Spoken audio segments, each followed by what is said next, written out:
A simple portfolio splits like this: 40% cash or GICs, 30% dividend ETFs, 20% REITs, 10% alternatives.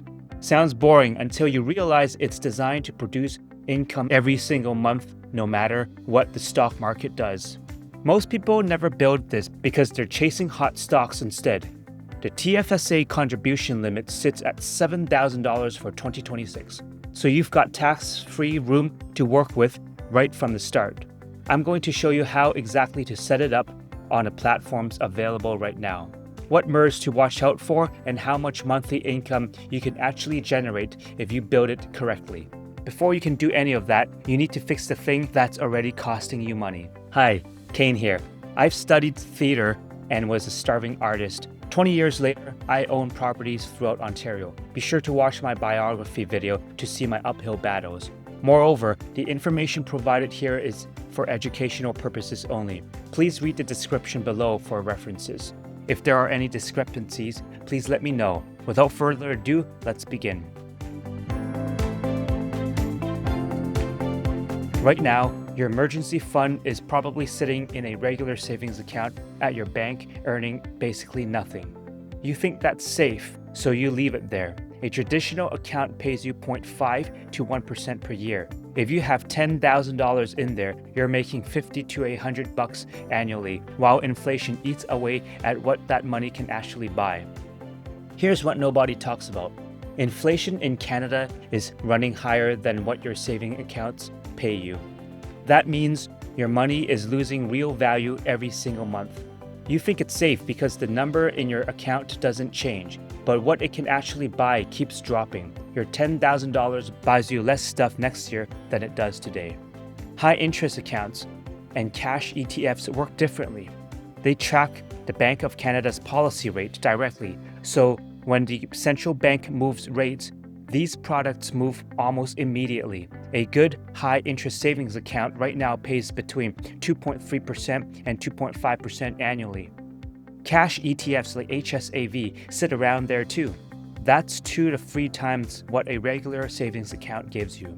On that same $10,000, you're now making $230 to $250 per year instead of $50. But the real benefit most people miss isn't just the extra interest. Cash ETFs and high-interest saving accounts gives you access to your money whenever you need it. You're not locking anything away for 5 years like you would with a GIC. If an emergency hits tomorrow, you pull the cash out the same day. That's the whole point of keeping an emergency fund anyway. Here's where HSAV gets interesting for non-registered accounts. It converts interest returns into capital gains, which means only 50% of those gains count as taxable income. That's a real advantage if you're holding it outside a TFSA or RRSP. Let's use a real number. Say you have $30,000 set aside for emergencies. In a regular savings account at 0.5%, you make $150 a year. In a high-interest savings account at 2.4%, you make $720 a year. Over 3 years, that's $1,710 difference just from picking a better place to park your money. Once your emergency fund is actually working for you instead of against you, you can start thinking about where the real money flows through the economy. The Government of Canada is spending billions on housing, transit, and infrastructure over the next few years, and most investors have no idea how to capture that money. Right now, the federal government has committed to massive programs. The Build Community Strong Fund alone is $51 billion spread over 10 years starting in 2026 or 2027. Within that, $17.2 billion goes to the provincial and territorial stream for roads, water systems, and community infrastructure. The Canada Public Transit Fund keeps money flowing into transit systems. The Canada Housing Infrastructure Fund upgrades water, wastewater, and infrastructure tied directly to housing supply. We're talking tens of billions of dollars flowing into construction, infrastructure upgrades, and property development across the country. Build Canada Homes launched in late 2025 as a special operating agency using public lands and modern construction methods like modular building to speed up housing supply. When governments spend money on transit, they build lines and stations when they fund housing initiatives. They're creating demand for materials, construction, and property development. That spending doesn't disappear. It flows through the economy and gets captured by companies that own the infrastructure or the real estate.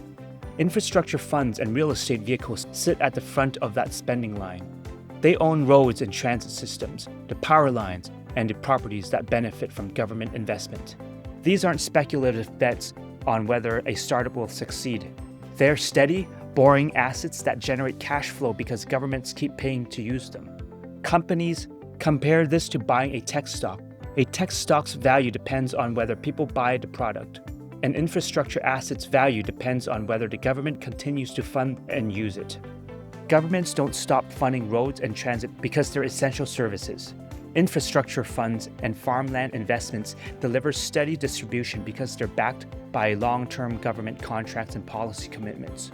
The catch is that these alternative investments lock your money away.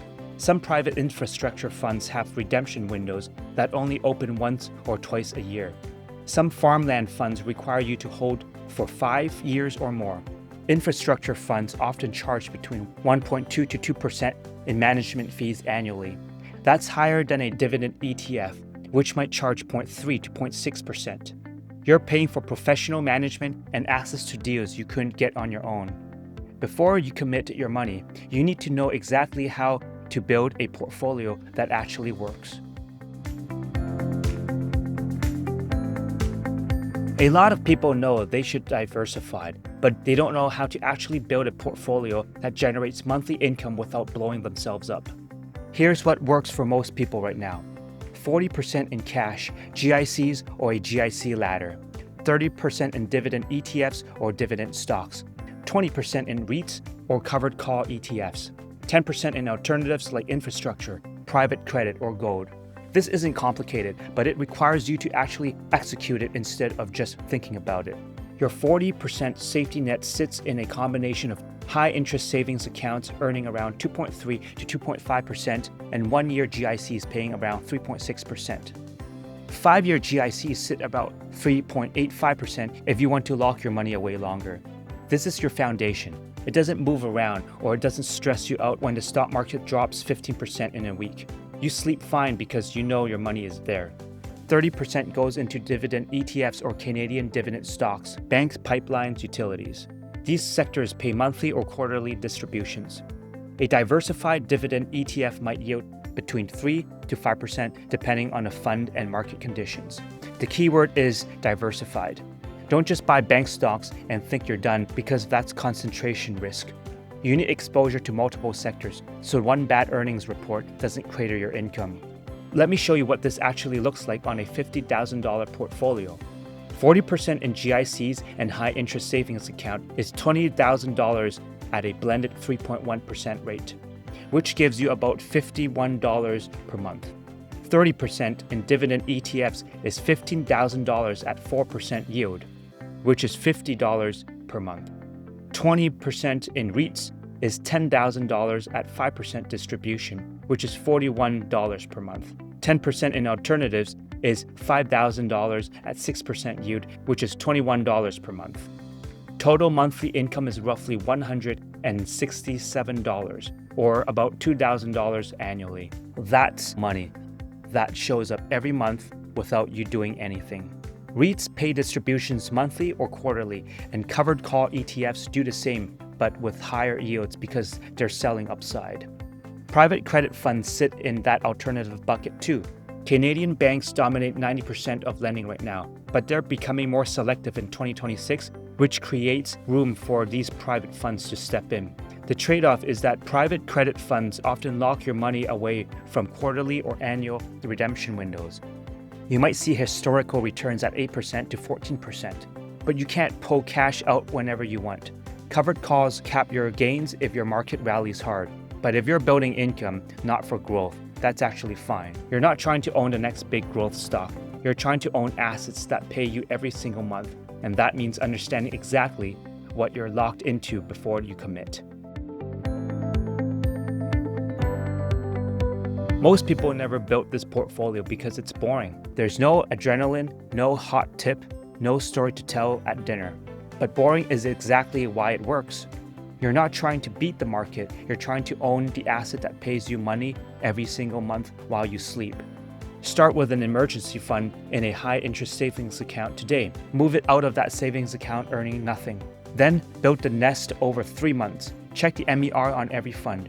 Understand redemption terms before you commit. That's your hard stop to get money in before your tax year does. If you've enjoyed this article, you may want to learn about how mortgage investment corporations may be a fit for you. Thanks for watching.